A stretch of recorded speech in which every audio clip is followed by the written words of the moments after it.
Hi, I'm Dr. Hawkins and welcome back. This session is called The Facts on Feelings. And what I'd like for you to get out of this session is an understanding of how to go about getting the feelings calmed down. You know, I love boat docks. You know, the kind where you got the boats parked in them, you know, all you have to do is go step on the boat and sail off. Now, I love the wooden ones, you know, the kind that creaks and makes noises. And now they're making them out of concrete now, but they're still fun. But the thing about a boat dock is this, is you can stand about 2 or 3 inches from your boat, and then on a real stormy, windy day, your boat is doing one of these, and you're standing still watching it flip up and down. Now, what I'd like for you to get today is how to stay on the boat dock. Don't get in the boat. Now, when your Aunt Minnie and your Uncle Fudd are fussing and saying all kinds of stuff that generally stirs you, generally gets you involved, when you're trying to, try to explain things to them, why you're on the medicine you're on, why you're not working, why you had to quit, why you were up all night, all the whys people go through with their relatives, and are just in general life without having pain, just the stuff we do that people get stirred up. And the point is, you see, no matter how stirred they are up, the minute you get in with them, you're just as lost as they are. And you'll be flipping up and down with them, and you'll just be as lost and as crazy as they are. But when you're standing on the dock, and you can keep separate from that, then you can begin to make better sense out of it. You're not lost. And I'm going to tell you some ways that you can do that. You can stay on the dock. And that analogy, that example is something I'd like for you to follow throughout today's talk. And in your life too, think about, am I going to stay on the dock or I'm going to jump in that boat with them?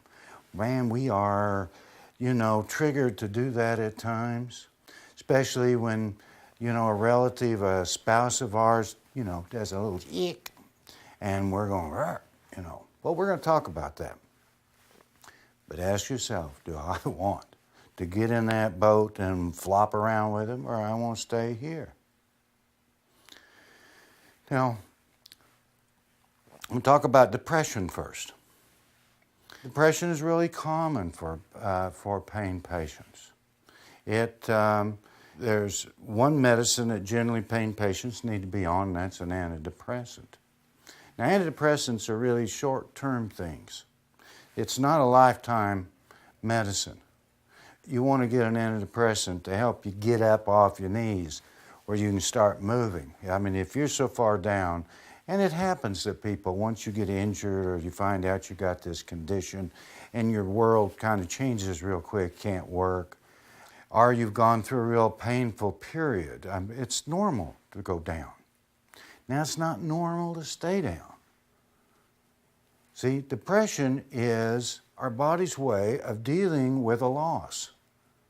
Now, that loss can be like what a lot of you have experienced, is a loss that you've lost you can't work anymore, or you've lost your financial security. But there's other losses too that we have. Some of these losses can be things, you can lose something and mourn something you never had. For instance, you can mourn not having, maybe having parents, or not having a secure, storybook childhood. And all of that, there's a purpose for that, and that is to get that energy out that's tied up with those feelings so that we have that energy to reinvest to go on with life. So it's the purpose of depression while initially it shoves us down and pins us, it really is to release us so that we can move on. So if you get caught in depression, where you can't get out, even if there is a serious loss in your family, it makes sense that you're going to be depressed. But if that depression goes on for, if you lost a relative or a spouse or a child, those things take a while. But if you're crushed and can't move after 6 months, if you can't move after 6 months, you might want to consider seeking some professional help or talk to someone about it. Anytime that time goes on that long.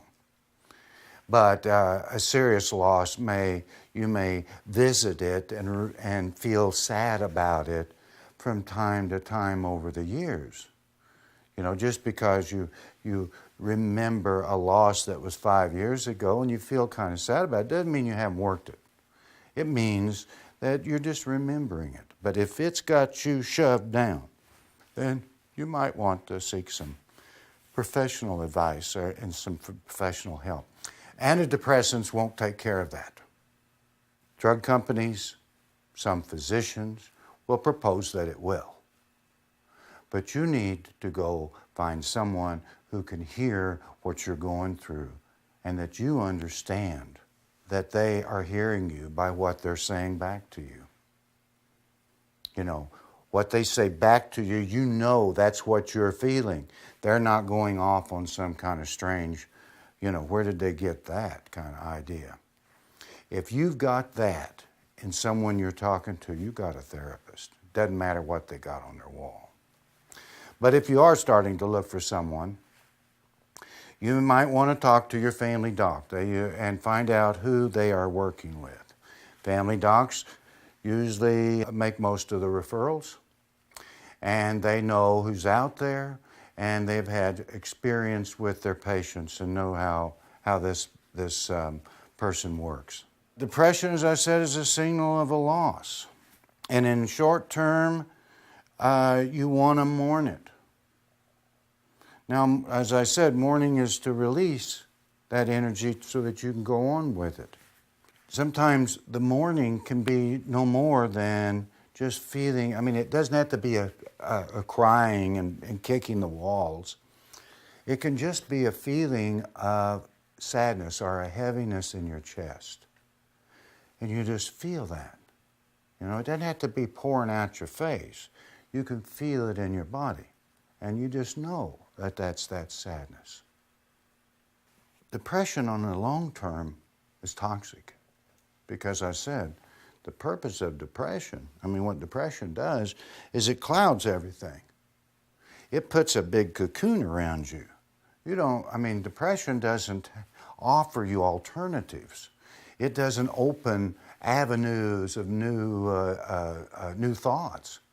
It pulls you down and sucks you into all the current and old thoughts you've got. Nothing new comes in.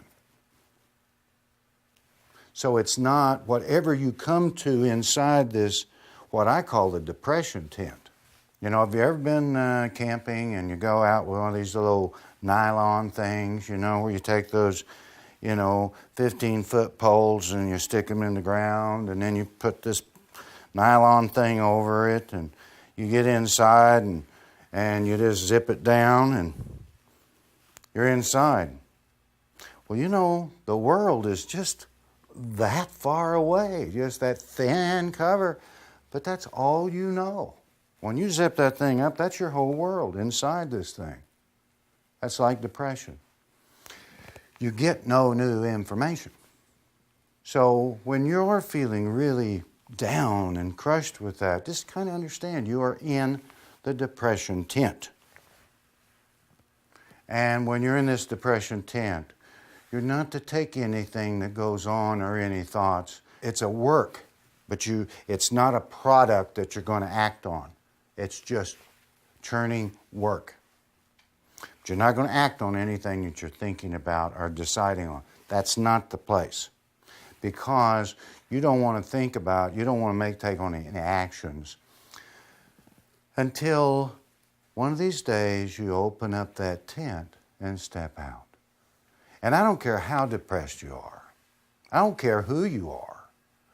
There is times in your life, it may be long ways between them, but there are times you step out into a brighter day and you begin to feel better.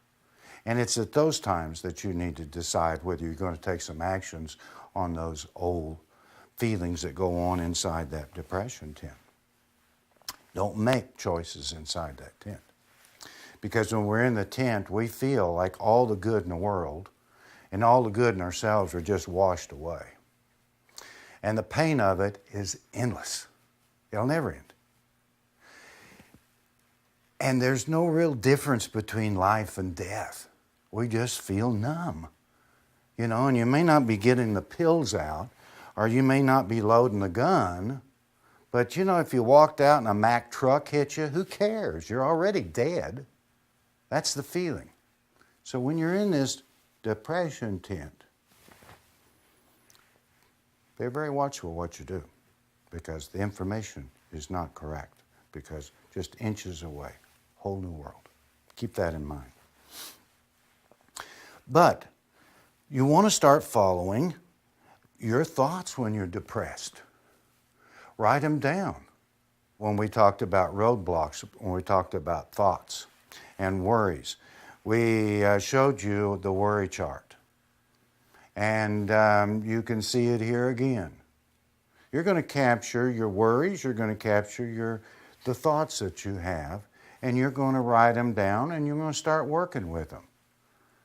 Because my experience is, particularly when you're depressed, but my experience is a lot of our thinking is about 98% incorrect. Particularly that old stuff, you know, that we've carried since we were kids, brought all the way into adult life.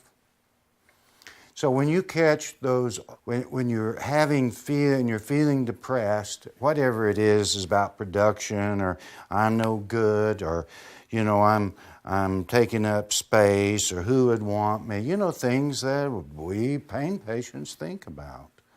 Then start following those and checking them out with the SMART chart.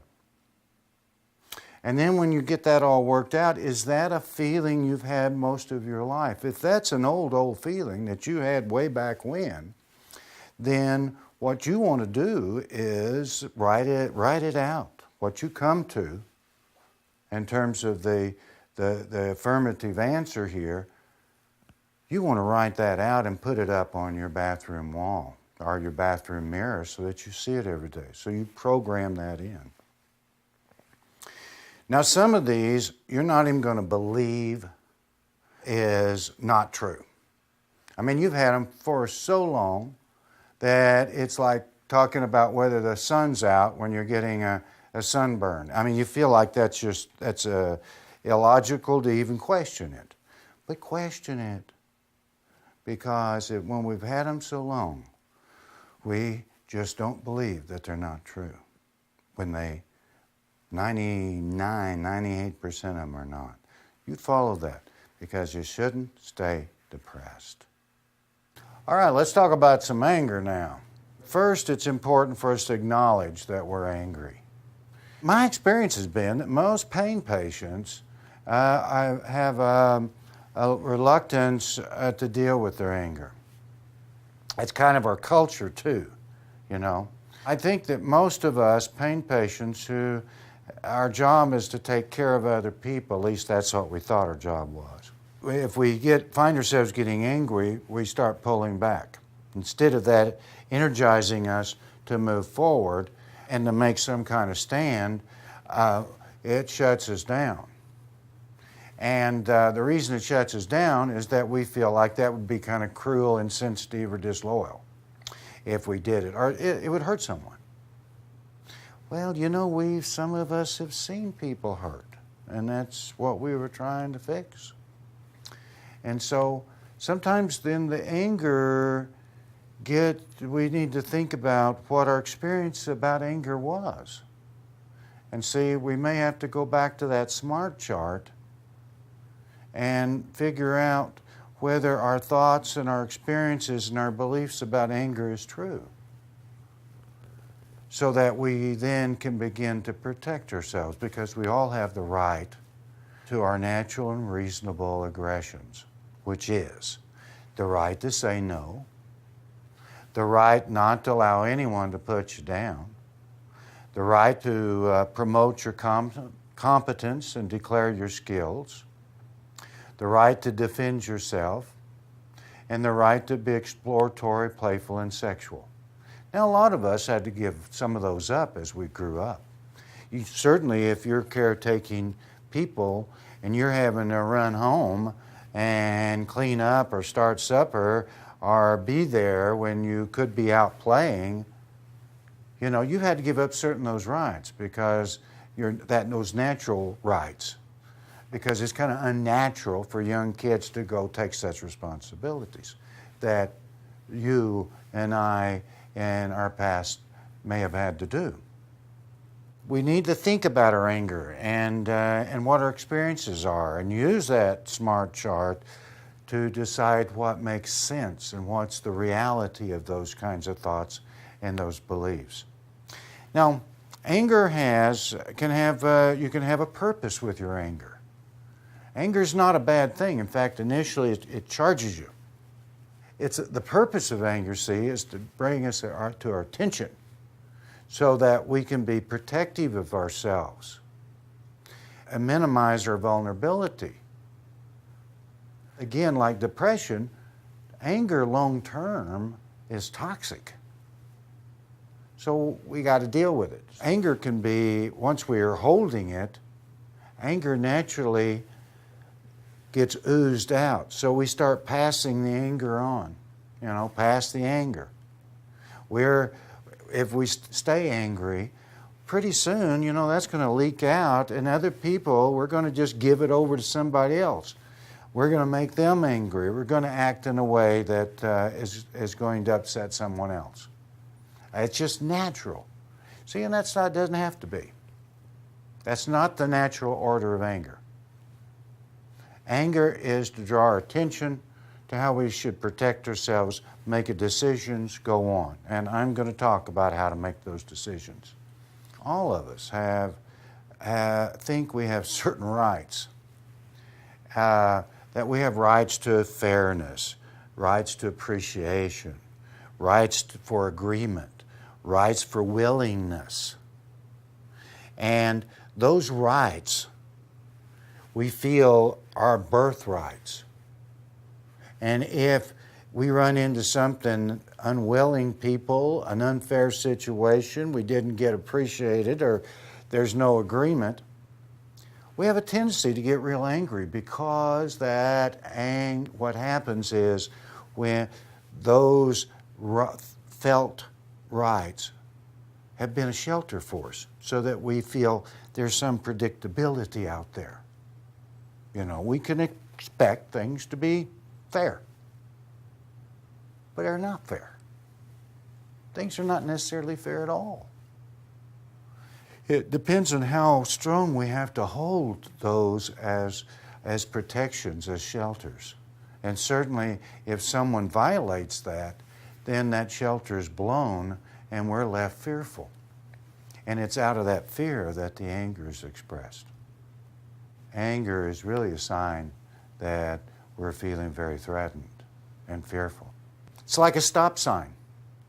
We expect that when we get in our car and we're driving from one side of town to the other, we're going to be protected by stop signs that's going to put some order in this world, so we don't have to get run over.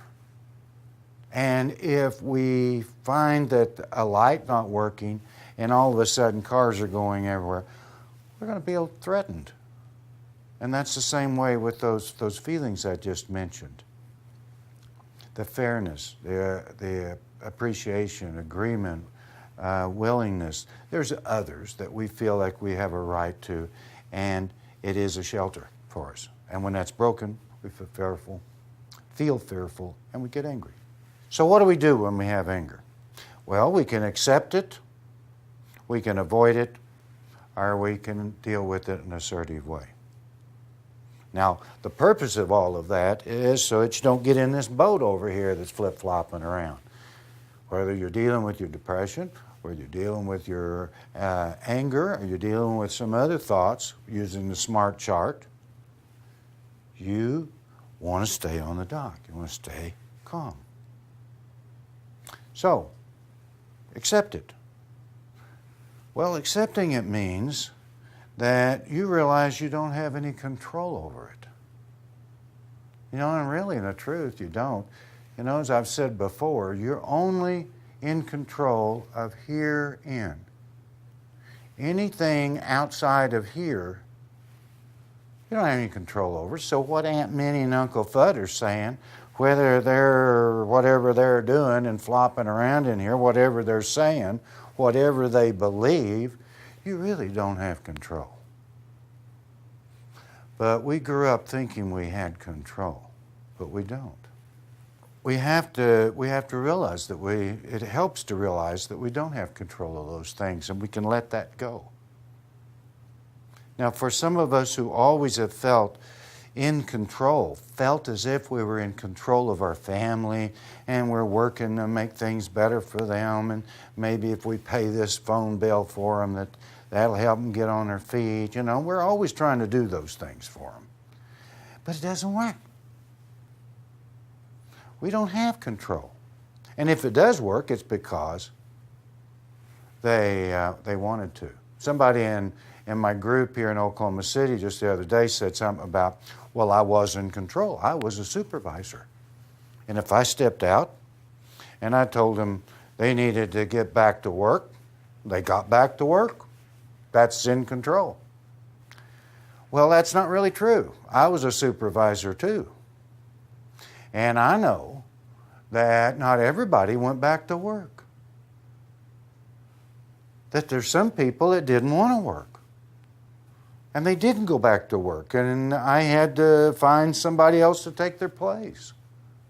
When I came out and said, get back to work or something of that nature, only the ones who were ready and had bought into this whole idea of we need to get this work done. I didn't have control over them. They had control over themselves. And I just alerted them to our common goal. Those people that didn't have that common goal, they didn't go back to work. They didn't share that with us. So realizing you don't have control. Now, what do you do with it, you know? I tell you what helps, and that is to be able to give it over to a higher power. Now, we're not talking about religion here. I'm talking about a higher power. Whether you want to call that a Muhammad, you want to call it God, you want to call it, random numbers, the universe, Buddha, it really doesn't matter. It's whatever you understand as your higher power. Something that put all this together. You know, certainly I didn't. And I don't have any control of how it works. So it's got to be something out there bigger than me. I can give that over to, well, I don't have control. Does that thing out here have control? Does the universe have control? I don't know, but I don't have control, and I'm going to give it to them. And in my experience, at least that worked for me. You know, when you use words like never and always, and that often makes situation and anger even worse. Because we feel, again, like I was talking about, that a minute ago, was that makes us feel as if our rights have been blown even more. And getting angry, think about it. Getting angry really doesn't help. Finding yourself angry because an event happened and then beginning to figure, like we're talking, what you're going to do about it, and figuring out how you're going to protect yourself and keep yourself from being vulnerable, that's the purpose of anger. But to hold it and to feed on it is just going to make your life miserable. And so to express the anger and to get into a big fuss and a fight does no good. And I will talk about that in a minute. I'm getting ahead of myself. You can avoid it. And how you avoid it is you can decide when you find yourself getting angry just to step away, move away. You don't have to say something right now. I mean, you think you need to, but you may really need to get away and think about what's gone on. When I've been able to do that, things just go better because I don't stick my foot in my mouth. When you're away, sometimes I go do something, get some exercise, get a little of that large motor. Now, some of us are not able to do a whole lot of that, but you can go out and do something that gets your mind off of that. Keeping yourself relaxed. And relaxing so that you can begin to pay attention to what it was that made you angry. Give it some thought. And then the last thing to do, first was to accept it, avoid it, and now it is to assert. So what are you going to assert? What is that anger about? To think about what you're feeling. I'm going to show you the chart here that we're going to use with I messages. When you use I messages, you're not pointing your finger. You're not creating a situation in which you are attacking the person and creating a situation in which they are going to feel defensive. When you are assertive, all you want them to do is to hear you. And then it's up to them. You don't have any control. But now when you're aggressive, to make an aggressive statement is one in which it's designed that you're going to lose. I'm going to show you you're wrong. You're going to feel bad about this. I'm right and you're wrong. And that's what you try to do. You're trying to win. You want them to lose. And so coming across with aggressive statement, it's just kind of like target practicing with a machine gun. When it's done, everything is obliterated by then. It has no purpose. So, except if you want to have a big fight and blow off a lot of steam and have nothing to change, well, go ahead and do that, but nothing changes. If you want something to change, you're going to have to go in like a surgeon goes in. Now, a surgeon, when they're in there and doing surgery and they run across something they don't know, do they get up in there and they're to look in and start fixing? Nah, they leave it. They sew you up, they come back, they do more x-rays, they do more studies, then they go back in. They don't just fumble around. Some of you may disagree with that one. But they plan their actions, what I'm trying to say. And when they do, they know where they're going to cut, what they're going to do. And when you go in and you want to make a change, you want to approach it like a surgeon. You want to know what those feelings are that you want to get across. And the things that you see up here can help you. The I message can do that. And let's go through that. The I message is I feel, first column. So you write down how you feel. I feel angry, I feel hurt, I feel whatever the feeling is. So you take time, pay attention. What is the feeling? The when you section is to describe exactly what they've done. And now be careful with this one. It's to describe in a way that an actor could come in and redo it. You want to be that clear. Now, you don't want to use any words that could be disagreed with. So you want to just use neutral words. So you don't want to do things like when you came in, stomped in, and slammed that door. Who's stomping in? I didn't slam that door. And certainly you don't want to say when you came in with that attitude. Let me tell you, folks, I've never had an attitude in my life. and your spouse or whoever won't have an attitude either. So don't use those terms. You want to go through and walk through when you came in the door and walked into the computer room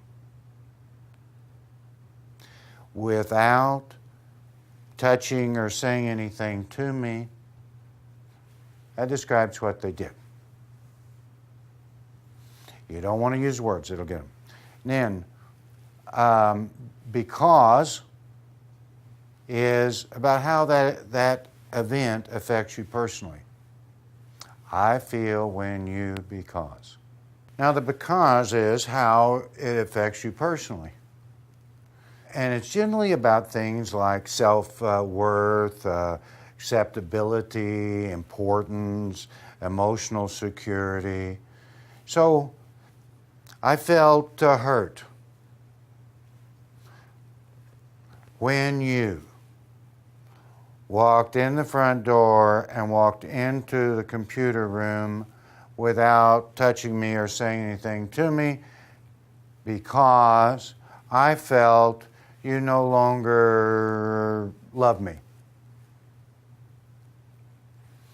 That says it pretty clearly. Now that is not, you see, it's said in a way that it's called I message because that's about me. I'm not saying anything about them. I'm only talking about me. When you find yourself angry and you avoid it, you step back and you take some time, this is what you do. If you decide that it's something that you want to change in, then you're going to start planning on what was the feeling, what did they do, and it's okay to write it out. I mean, I do. You know, there's nothing that I've talked about and nothing that I will talk about in the future that I don't do myself. And I use this technique, and it works for me. And it'll work for you. But there's a couple other things you have to know about it. And the one thing is, once you get it said, whatever they say, you're going to agree with it. Agree that that was their reasons. Now, everybody has reasons for doing things, you know? I like to tell a story that going home from my office, I run 5 stop signs every day. Every day, 5 stop signs. It's in my neighborhood. I never stop at them. Now, they're on streets that are not busy, and I can see everything, everywhere, and there's no reason for me to stop. And they only put it there for traffic, to slow traffic down. It's not because there needs to be a stop sign there. Now, am I right? Well, I would imagine the police might think I'm not so right. And some people see me running that stop sign, if they had kids, might disagree with my thinking. But I believe I am right. That is my belief. It may be different than theirs. So when you say, I feel when you because, they're going to come out with what they believe, whether that's right or not. Doesn't have to be right. All you're going to do, you want them to hear what you're saying here. I feel when you because. So you're going to agree that they had their reasons, just like I have my reasons. We're not going to fight about whether you should hit those stop signs or not. We're going to say, yeah, you had your reasons.